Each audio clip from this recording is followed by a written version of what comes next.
हज़रत बकर सैदलाई रहमतुल्लाह अलैह फरमाते थे, मैंने अपने वालिद गिरामी को ख्वाब में देखा। वालिद फौत हो गए और बुजुर्ग थे, तो मैंने उन्हें ख्वाब में देखा तो अर्ज किया कि वालिद साहब, आपके साथ अल्लाह रब्बुल इज्जत ने क्या मामला माजरा किया? तो उन्होंने फरमाया, मेरे परवरदिगार ने मुझे अपना कुर्ब अता फरमाया और कहा, ए गुनाहगार बूढ़े, मालूम है मैंने तुझे क्यों बख्शा, तेरी बख्शिश क्यों की?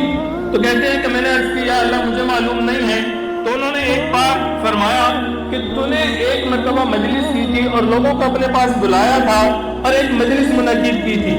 जब आपने उसमें बात की थी, वाज़ो नसीहत की थी, तो आपने लोगों को रुलाया था।